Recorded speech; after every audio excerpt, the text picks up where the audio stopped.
नमस्कार, मैं हूं अनिल कुमार साधक। आज हम एक बहुत इंटरेस्टिंग पॉडकास्ट शूट करने आए हैं और जिसका टाइटल है सपनों से सिनेमा तक। और मेरा बड़ा मैं फॉर्चुनेट हूं कि मैं प्रयागराज की धरती पे था और एक ऐसे कलाकार से हमारी मुलाकात हुई और मैंने उनसे रिक्वेस्ट किया आज, और उन्होंने इस मेरे रिक्वेस्ट को एक्सेप्ट किया और आज हम उन्हीं के गांव में हैं। सत्यम जी, बहुत बहुत धन्यवाद आपको ये पॉडकास्ट शूट करने के लिए, रेडी होने के लिए। और मेरा पहला प्रश्न है कि आपका शुरुआती सफ़र और कैरियर के बारे में अगर आप थोड़ा सा बताना चाहें तो। Thank you so much. पहली बार तो ये मेरा फर्स्ट पॉडकास्ट है और मैं भी लकी हूँ, आप भी लकी होंगे जो मेरे साथ कर रहे हैं। और मैंने शुरू किया था थिएटर से, मैंने शुरुआत की थी, प्रयागराज से ही की थी। और उसके बाद फिर मैं मुंबई चला गया लगभग 6 से 7 साल थिएटर करने के बाद, और अभी मैं वहाँ पे हूँ और लगभग 4 से 5 साल मुझे मुंबई में हो गए। शुरू मैंने ऐसे किया कि मैंने 12th का एग्ज़ाम दिया, मुझे कुछ पता नहीं था कि मुझे क्या बनना है। तो भाई साहब हैं मेरे बड़े भाई साहब, वो कहे कि एयर फोर्स में पायलट बन जाओ। हम कहे ठीक है, बन जाएंगे। तो एयर फोर्स का NDA एग्ज़ाम होता, मैंने दिया, पढ़ने में जैसा था हुआ नहीं। फिर उसके बाद दीदी हमारी कहीं पिताजी वकील हैं तो वकालत कर लो, तो क्लैट की प्रिपरेशन की, नहीं हुआ उसमें भी। उसके बाद फिर पापा के काम करो, ग्रेजुएशन करो, फिर 3 साल की वकालत करो। उसके बाद तब एक दिन बस ऐसे बैठा, दोपहर में दाल चावल बढ़िया खाया, हम मम्मी रहते थे, उठा और अचानक से सनका और कहा कि हीरो बनना। पहला शब्द मेरा था हीरो बनना। तो मम्मी कही हाँ हाँ, हमारी गांव की भाषा में, हाँ जा बन जा। तो मैं समझ गया, मजाक में उड़ा ली मेरी बात। फिर अपने भाई साहब को कॉल किया, वो बताए कि ये सब करना है तो थिएटर करना पड़ेगा। प्रयागराज में कोई भी थिएटर ऑफिशियली वेबसाइट उसकी रजिस्टर्ड नहीं है। तो एक एक्टिंग इंस्टीट्यूट था, मैंने वो ज्वाइन किया, 3 महीना वहाँ पे पैसे लेके बेवकूफ़ बनाया, ऐसा कुछ किए इलाहाबाद में भी। फिर मैं धीरे धीरे थिएटर से जुड़ा और वहाँ आगाज़ फाउंडेशन था, वहाँ से सफ़र शुरू हुआ। फिर शुरू होते होते आज मुंबई में चल रहा है। बहुत इंटरेस्टिंग। दूसरा मेरा अक्सर लोगों को, मैंने बहुत सारे लोगों को पॉडकास्ट सुना है, देखा है, बहुत सारे लोग बोलते हैं कि बचपन से मेरा सपना था या बचपन से ये मेरे दिल की इच्छा थी। क्या आपके भी बचपन में ऐसा कुछ था कि आपको एक्टर ही बनना है, या ये और ऑल ऑफ सडन आया आपके दिमाग में कि नहीं मुझे अब एक्टिंग करनी है? एक लाइन का जवाब है नहीं, मेरा कोई बचपन का सपना नहीं था, कोई बचपन का सपना नहीं था। मैं बताया ना कि मेरे भाई साहब कहे कि पायलट बन जाओ, दीदी कहीं कि वकील बन जाओ, और ये सब बनता गया कि ये दोनों बन नहीं पाया, कुछ समझ में नहीं आया। तो बस ऐसे ही एक हुआ कि हाँ हीरो बनना है, लेकिन अब हीरो नहीं बनना है, अब तो एक्टर बनना है, अभिनेता जिसको कहते हैं, कई सारे चरित्र निभाने हैं। लेकिन बस उस समय यही दिमाग में आया और बस वही बन गए।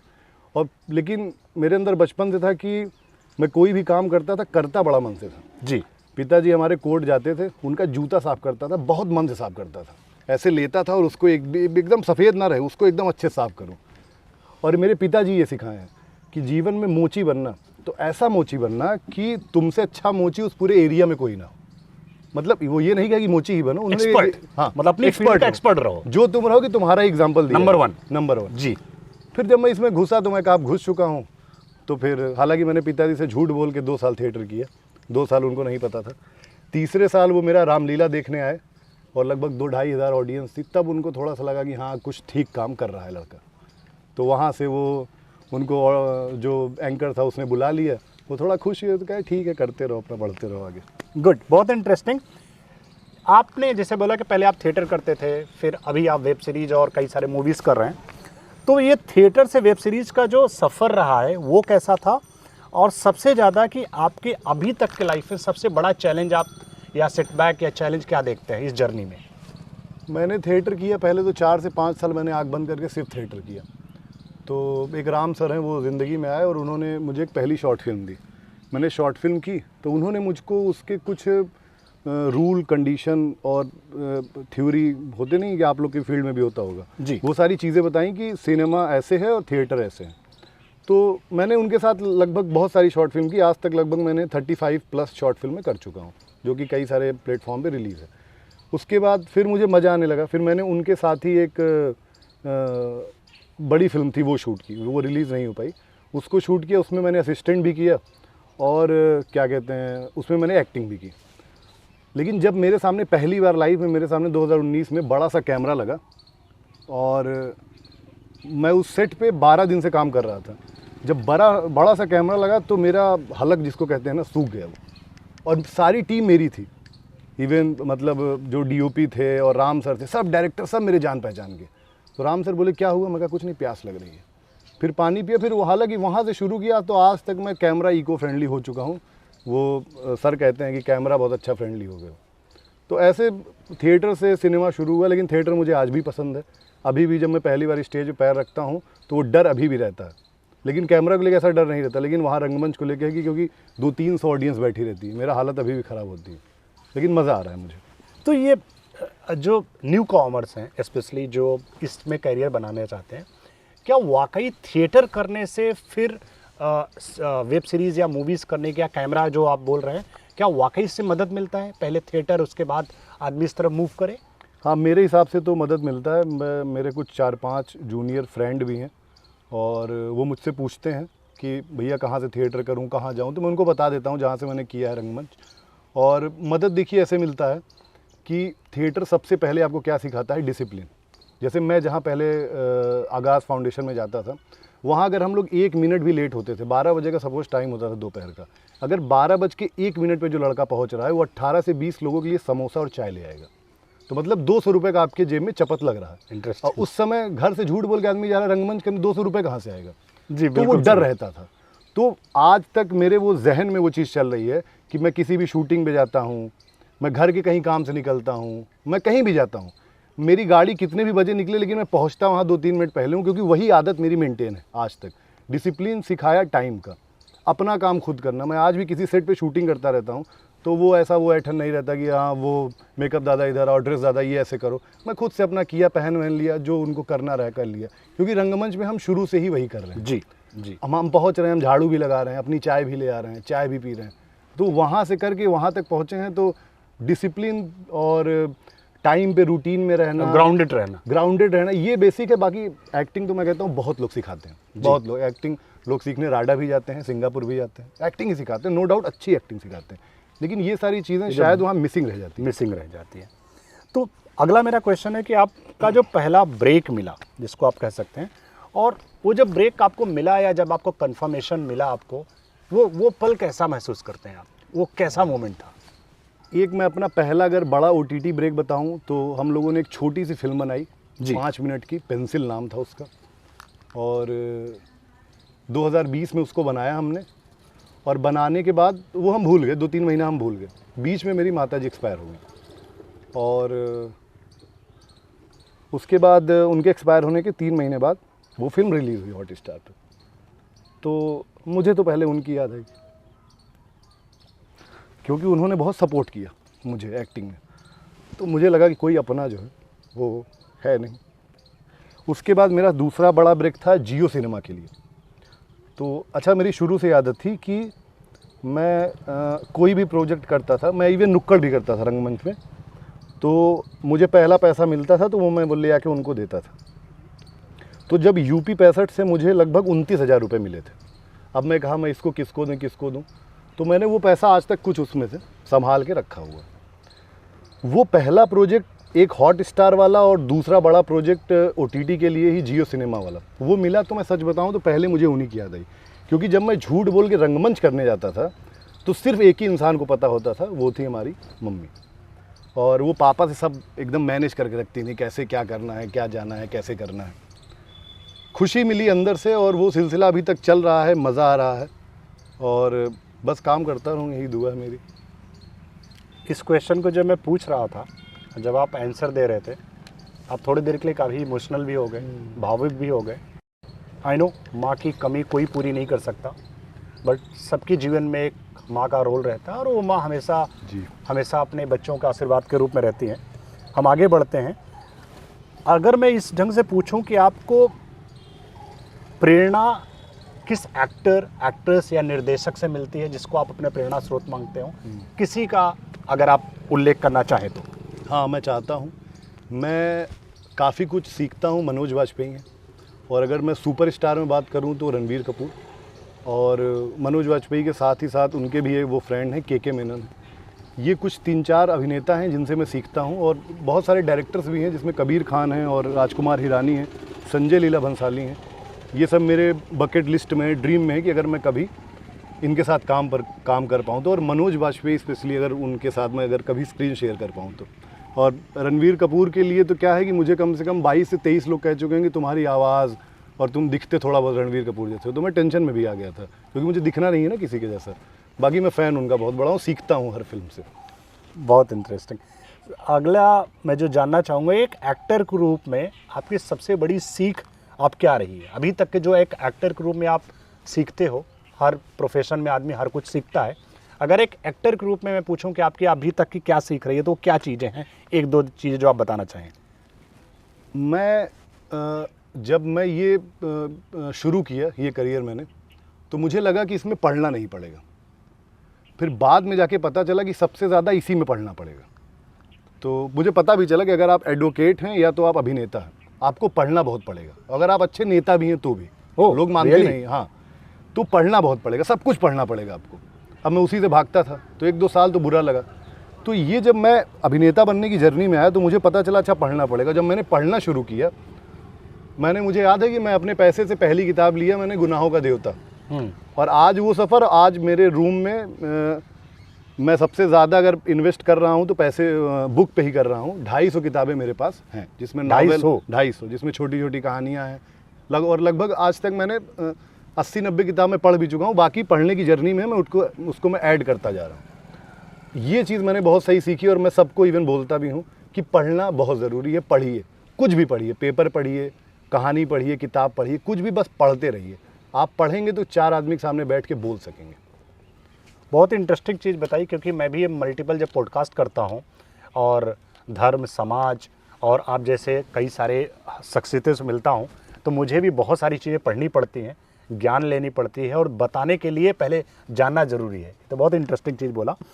अगला चीज़ मैं आपको बोलूँ कि जो आने वाले कलाकार हैं या जो अभी कैरियर अपना शुरू कर रहे हैं, उनको फ्यू टिप्स क्या देना चाहेंगे, जो अभी बेबी स्टेप ले रहे हैं लाइफ में या बेबी स्टेप आगे बढ़ने की कोशिश कर रहे हैं? पहले तो मैं उनको ये बोलना चाहूँगा कि मतलब मैं भी अभी स्टेप में ही हूँ, बहुत ज़्यादा एक्सपीरियंस नहीं है, 8-9 साल का एक्सपीरियंस है मेरा। उनको ये बोलना चाहूँगा कि आराम से आओ, तसल्ली से आओ, बहुत टाइम लगेगा। क्योंकि मैं अपने आप को 45 साल टाइम दे के रखा हूँ। जब मैं 45 की उम्र हो जाऊँगा तब मैं टेंशन में आऊँगा कि हाँ मैं अभी कुछ कर नहीं पा रहा हूँ। अभी मेरे पास ही बहुत टाइम है। आजकल के थोड़ा सा जल्दी में है कि कुछ हो जाए, जल्दी हो जाए, ये हो जाए। थोड़ा टाइम लेके आओ, पेशेंस लेके आओ, तसल्ली से आओ और सीख के आओ। तो मतलब देयर इज़ नो शॉर्टकट? नहीं, कोई शॉर्टकट है लाइफ में सक्सेस का कोई नो शॉर्टकट? कोई शॉर्टकट नहीं। आपके पास बहुत पैसा भी है तो भी आप 1-2 फिल्म के बाद अगर आपको काम नहीं आता तो आप कुछ नहीं कर पाओगे। और बहुत सारे ऐसे एग्जाम्पल्स हैं जो कि मैं नाम नहीं लूँगा। सीख के आओ, एक पेशेंस लेके आओ। जी। आपकी अगर हालिया में अगर हम बात करें कि अपकमिंग प्रोजेक्ट्स जिस पे आप काम कर रहे हैं या आने वाली हैं, अगर आप कंफर्टेबल है उसको डिस्क्लोज करने में? तो मेरा एक बहुत बड़ा प्रोजेक्ट है, वो फिल्म का नाम है राम मोहम्मद सिंह आज़ाद, जिसमें मैंने भगत सिंह जी की भूमिका निभाई है। ओके। और वो मेरा, कह दूं तो वो मेरा ड्रीम रोल भी था, क्योंकि मैंने रंगमंच में एक बार भगत सिंह किया था। उस समय मेरे ख्याल में चलता था कि कभी मैं सिनेमा में भगत सिंह करूं, कैमरे के सामने करूं। फिर एज होती गई धीरे धीरे, फिर और लाइफ में वो आया तो समझ में आया कि अब चेहरा बदल जाएगा, मैं उतना युवा दिखूंगा नहीं। वो 23 साल की उम्र में देश के लिए शहीद हो गए। लेकिन फिर अचानक से वसीम अमरोही जी हैं, उन्होंने मौका दिया मुझे और एक ऑडिशन पे मेरे उन्होंने सेलेक्ट किया। 5 मिनट का रोल बोल के बुलाया था और 25-30 मिनट का रोल मेरे उस फिल्म में है। वो बहुत जल्दी रिलीज़ होने वाली है। मेरा अपकमिंग प्रोजेक्ट वही है, बाकी कुछ शूटिंग चल रही है वो मैं जिक्र नहीं कर पाऊँगा। Okay, interesting.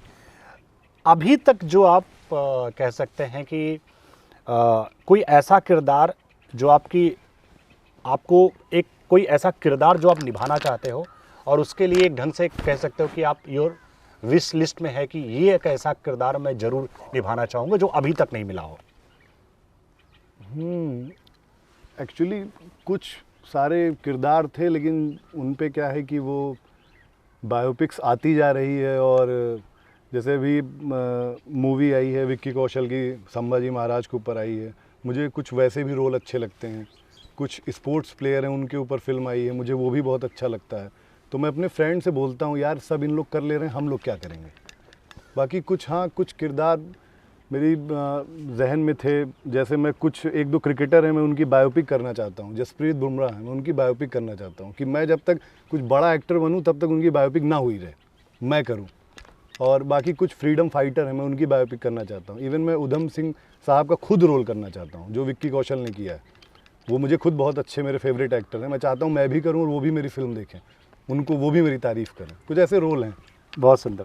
आपने इस डेफिनेटली आप थिएटर में हैं कई साल से, तो आपने बहुत सारी चीज़ें ओटीटी प्लेटफॉर्म और हिंदी सिनेमा में कई सारे बदलाव देखे होंगे इन कुछ सालों में।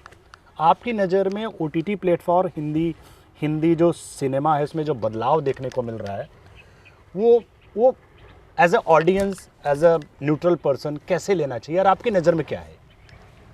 देखिए, कुछ बदलाव अच्छा है, कुछ बदलाव बहुत ख़राब है। जैसे कि कंटेंट को लेके काफ़ी छूट मिल जाती है, तो ये काफ़ी अच्छा रहता है। जो फिल्म मेकर हैं वो अपने कंटेंट को अच्छे से दिखा पाते हैं, फैला के दिखा पाते हैं, कोई बॉर्डर लाइन नहीं होती है।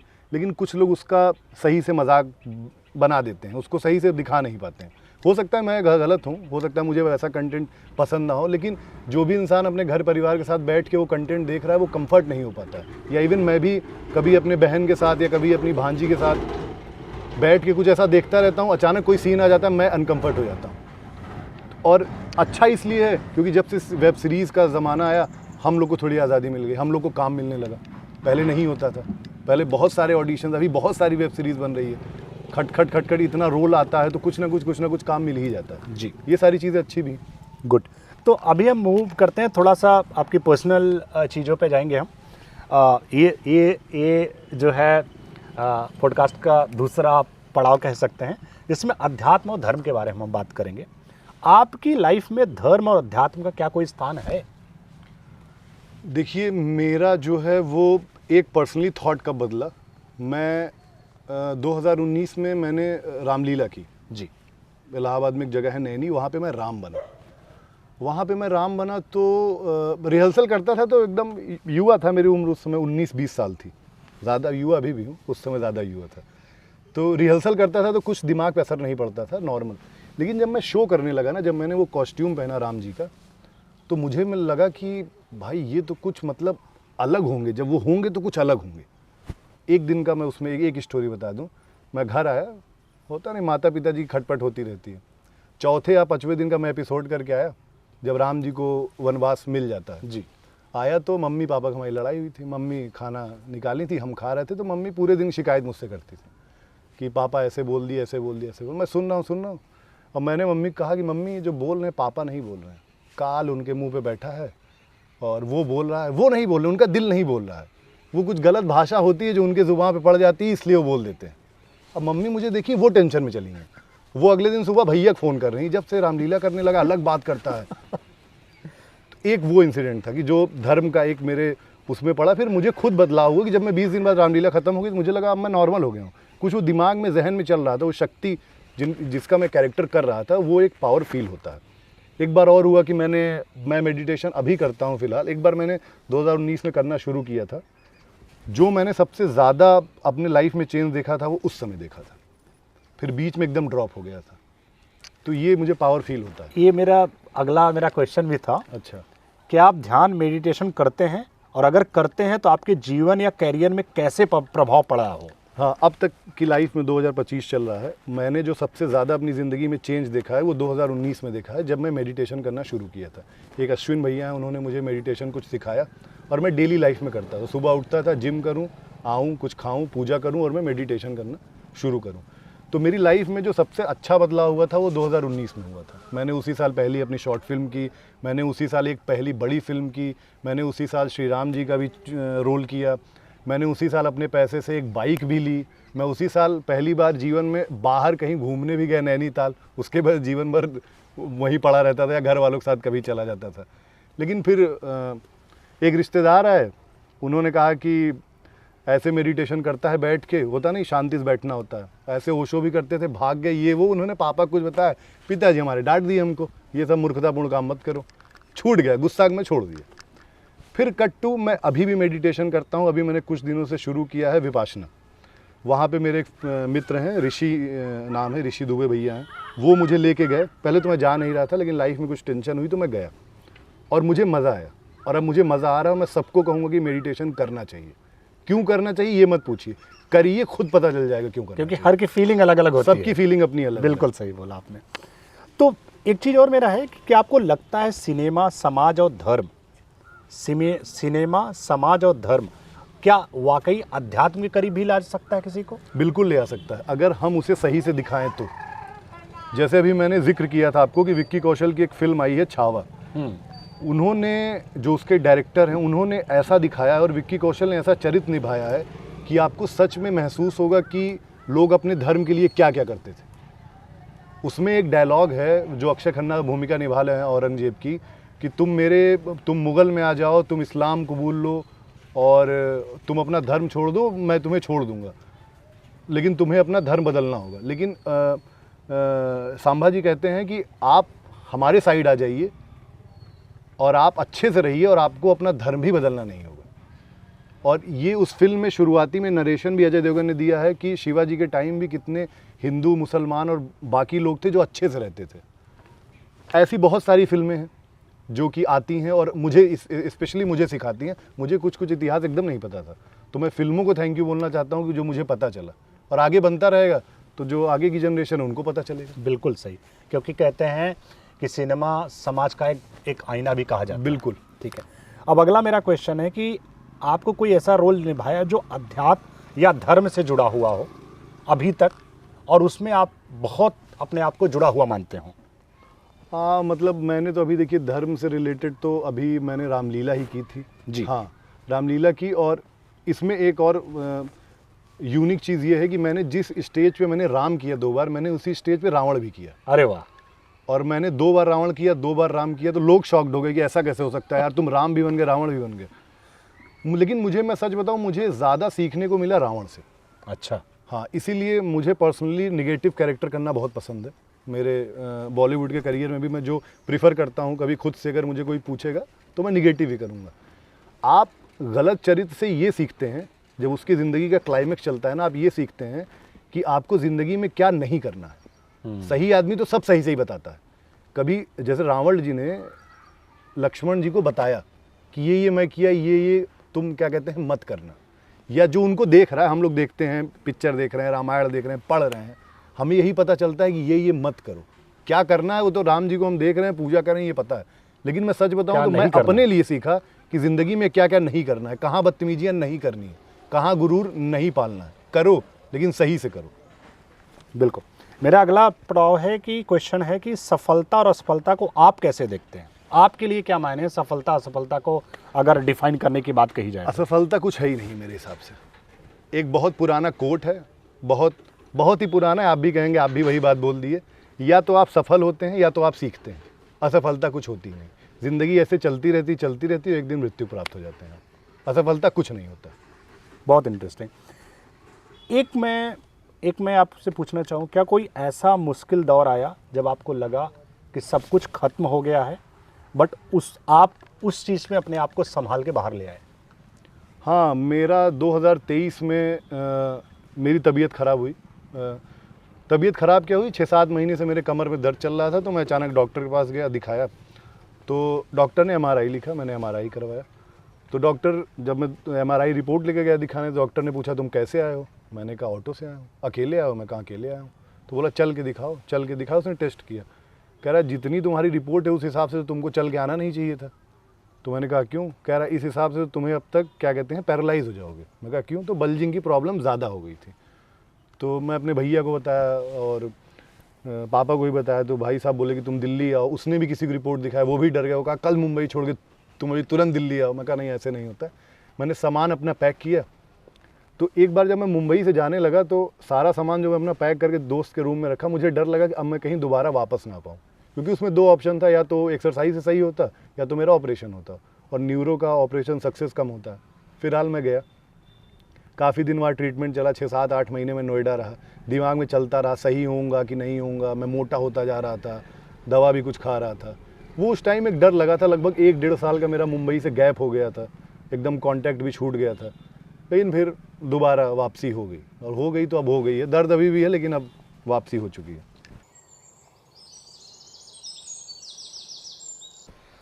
सत्यम जी, इसी कड़ी में हम आगे पूछते हैं कि आपको अभिनय के अलावा और क्या पसंद है, और कोई एक ऐसा पैशन जो कि लोग ऑडियंस या नहीं जानती हो?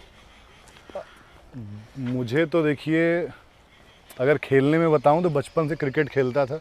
मुझे क्रिकेट खेलना बहुत पसंद है, कभी भी खेल सकता हूं, कहीं भी जाता हूं बल्ला उठा लेता हूं, बहुत मार भी खाया हूं उसके लिए। उसके अलावा आजकल थोड़ा एक अलग थोड़ा महंगा शौक़ आया है, स्विमिंग करना। अच्छा, वो भी बड़ा पसंद है। और इन सब के अलावा मुझे एक चीज़ जो सबसे ज़्यादा पसंद है, और मैं जो बोलना चाहूँगा जो अगर सुन रहा है उसको, मुझे घूमना बहुत पसंद है, ट्रैवलिंग। और मैं सबसे रिक्वेस्ट करूँगा, प्लीज़ घूमिए, जितना ज़्यादा घूम सकते हैं। हर 3 महीने पे 10 दिन घूमिए।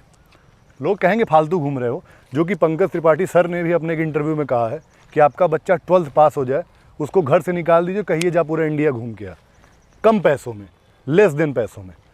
हम लोग आईफोन लोगों को, बच्चों को दिला दे रहे हैं, टैब दिला दे रहे हैं 80,000 90,000 का, वही उनकी टिकट करा दो, कह दो जाओ घूम के आओ। क्योंकि घूम के आप जो सीख सकते हैं ना, आप किसी भी फील्ड में काम करिए, कोई भी फील्ड में काम करिए, आप कुछ भी रहिए, आपका कोई भी प्रोफेशन हो, आप एक्टर हो या ना हो, आप सीखेंगे। आप अलग अलग राज्यों का कल्चर देखेंगे, अलग अलग शहरों की भाषा सुनेंगे, खाना खाएंगे, बहुत कुछ सीखेंगे, ये बात तो है। बहुत बहुत इंटरेस्टिंग चीज़ बोली, और वाकई ट्रैवलिंग से बहुत कुछ सीखने को मिलता है। अगर मैं फिल्मों की फिर से एक बात बोलना चाहूँ कि अगर आपको अपनी ज़िंदगी में एक फिल्म का नाम देना हो, इसको आपको बहुत पसंद है, तो वो कौन सा होगा और क्यों? हाँ, मैं एक फ़िल्म का नाम बता सकता हूँ। थोड़ी ऐसी फ़िल्म होगी कि जो है वो कम लोगों ने देखा होगा, बॉक्स ऑफिस पे बहुत वो कमा भी नहीं पाई थी, लेकिन बहुत अच्छी फ़िल्म है, और जो मैं अपनी ज़िंदगी का उसको नाम देना चाहूँगा तमाशा। इम्तियाज़ अली सर ने डायरेक्ट की है, मेरा ड्रीम है उनके साथ काम करने का। मेरे फेवरेट एक्टर ने उसमें काम किया है, रणबीर कपूर सर ने, और दीपिका पादुकोण भी उसमें है। अगर आप कभी देखिए, आप ऑफिस में काम करते हैं, आपकी लाइफ भी वैसी होगी, आई थिंक आप आईटी में ऐसे ही कुछ होंगे। सुबह उठते होंगे, ब्रश करते होंगे, निकल जाते होंगे काम पे, फिर आते होंगे, सो जाते होंगे, मेडिटेशन जो भी करते होंगे। तो हमारी ज़िंदगी कुछ वैसी है, उसको बहुत रिलेट करके उसमें दिखाया है। तो हमारी ज़िंदगी तमाशा जैसी है, स्पेशली मेरी तो वैसी ही है। तो वो फिल्म मुझे बहुत पसंद है, और वही मैं नाम भी देना चाहूँगा अपनी ज़िंदगी को। मज़ा आता है वो फिल्म देख के। वो मुझे एक, जब भी मैं टेंशन होता हूँ ना, मुझे लड़ाई होती मेरी किसी से, और मेरी ज़िंदगी से बन नहीं रही होती, ज़िंदगी से ही नहीं बन रही होती, मैं वो फिल्म देखता हूँ, मैं चार्ज हो जाता हूँ।